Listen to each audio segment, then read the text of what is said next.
हुजूर अलैहिस्सलाम से जब पूछा गया कि सबसे बड़ा गुनाह कौन सा है, तो आका करीम अलैहिस्सलाम ने फरमाया कि सबसे बड़ा गुनाह यह है कि अन तजअल लिल्लाहि निद्दन, कि तू अल्लाह के साथ किसी को शरीक ठहराए।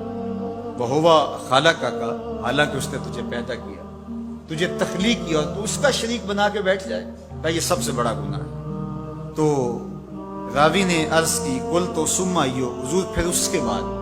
तो आका करीम ने फरमाया सुम्मा अन तक़्तुला वलदका खशियता अन यतअमा माका, तू बच्चे को इसलिए कत्ल कर दे कि ये किस तरह मैं इसको पाल सकूंगा। बच्चे को ज़ाया कर देना, उसको कत्ल कर देना। अल्लाह फरमाता है नहनु नर्ज़ुकुकुम व इय्याहुम, हम तुम्हें भी रिज़्क देते हैं, उनको भी देंगे।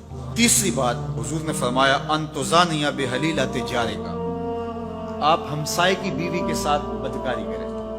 तो ये बड़े गुनाहों में से, हमसाया माँ जाए की तरह होता है, उसकी दीवार सांझी होती है, उसकी इज्जत सांझी होती है, और अगर कोई शख्स ताक में रहे और हमसायों के घर घुस के उनकी आबरूरेज़ी कर दे, तो ये तीन बड़े गुनाह जो हैं उनमें से एक बड़ा गुनाह अल्लाह के महबूब अलैहिस्सलाम ने इरशाद फरमाया।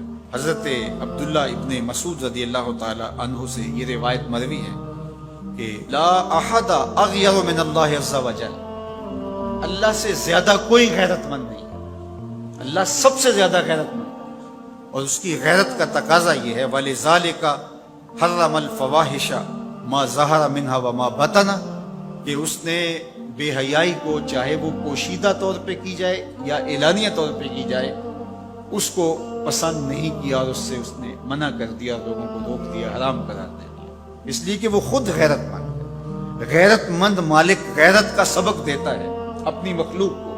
अल्लाह ताला कुरान मजीद में इरशाद फरमाया वला तक़रबुल फ़वाहिश मा ज़हरा मिन्हा व मा बतन, फुहश काम के करीब न जाना, वो एलानिया तौर पे करो या वो मख्फी तौर पे करो। तो मुफस्सिरीन ने लिखा कि जो बदकारी है वो मख्फी फुहश है, और शराब नोशी ये एलानिया फुहश है। शराब नोश जो है वो छुप नहीं सकता, बदकार बाज़ औक़ात एक मुद्दत के लिए छुप जाता है, लेकिन ये बात जहन में रखिए कि जो बदकार है वो दुनिया के ऊपर रसवा जरूर होता है, उसके चेहरे का नूर छीन लिया जाता है और उसके ऊपर मुसीबतें मुसल्लत कर दी जाती हैं, और अल्लाह के कहरो गजब का शिकार होता है, उसकी दुआएं कबूल नहीं होती, नेक लोगों की दुआओं से उसका हिस्सा निकाल लिया जाता है, लेकिन बहरहाल एक मुद्दत के लिए छुप जाता है। लेकिन शराबी अपने जुर्म को नहीं छुपा पाता। तो कहा कि जो मख्फी जुर्म है वो बदकारी है, और जो इरशाद फरमाया कुरान ने कि जो जाहिर जुर्म है, इससे मुराद जो है वो अल खम्र है, शराब है। और हर नशा देने वाली चीज से हराम की हुर्मत आई। कुल्लु मुस्किरुन खमरुन व कुल्लु खमरुन हराम, फरमाया हर नशा आवर चीज शराब है और हर शराब हराम करार दे दी गई। अब यहां भी लोग दलीलें लेके बैठ जाते हैं, मियाँ वो भी एक मशरूब है, उससे क्या फर्क पड़ता है। मियाँ जब रब ने कह दिया तो बात खत्म हो गई। एक यहूदी के पास एक मुसलमान मेहमान ठहरा, तो उसने अंगूर पेश किए, तो उसने बड़े शौक से लिए। तो थोड़ी देर के बाद वो शराब ले आया। उसने कहा अस्तगफिरुल्लाह, मैं मुसलमान हूं, मैं शराब नहीं लेता।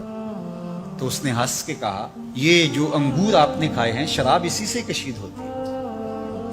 तो उस मुसलमान ने कहा कि आपकी अहलिया किधर है? तो अपनी अहलिया को बुला लाया। तो कहा आपकी कोई औलाद भी है? कहा हाँ मेरी बेटी है, उसको भी बुला लाओ। तो उसको भी बुला लाया। जब दोनों आग खड़ी हुई तो कहा कि ये हलाल है तेरे लिए और ये बेटी उसी की है, और ये हलाल नहीं है। तो जब उस यहूदी ने ये बात सुनी, फ़क़ाला अशहदु अल्ला इलाहा इल्लल्लाह वहदहु ला शरीका लह व अशहदु अन्ना मुहम्मदन अब्दुहु। कहा इतनी खूबसूरत दलील, इतनी खूबसूरत दलील। कहा अंगूर से शराब निकली है तो शराब हराम क्यों, अंगूर हलाल क्यों? तो कहा मुझे ये बताओ कि तुम्हारी बीवी तुम्हारे लिए हलाल है, तुम्हारी बेटी तुम्हारे लिए हराम क्यों? कहा बात समझ में आ गई। तो मेरे रब ने, बास का तो उसकी हिकमतें हमारे इल्म में नहीं होती, और हिकमत ना जानने की वजह से हम कहते हैं कि यार ये बात समझ में नहीं आती। यही तो हमें बताया गया کہ جو سمجھ میں آئے اس کو بھی ماننا ہے، جو نہیں سمجھ میں آئے اس کو بھی ماننا ہے۔ ہم جنت کو مانتے ہیں نا، دیکھا ہے، یار رب کو مانتے ہیں، دیکھا ہے، وہ سمجھ میں آتا ہے، تو دل میں تو آتا ہے، سمجھ میں نہیں آتا۔ میں جان گیا بس تیری پہچان یہی۔ ہم تو سب سے بڑی حقیقت کو بغیر دیکھے مانتے ہیں، بغیر سمجھے مانتے ہیں۔ ادراک فہم کی حدود سے ورا ہے، عقل و خرد کے دائروں سے ورا ہے، لیکن اس حقیقت کو ہم مانتے ہیں تو اس کے کہے ہوئے کو کیوں نہیں مانیں گے؟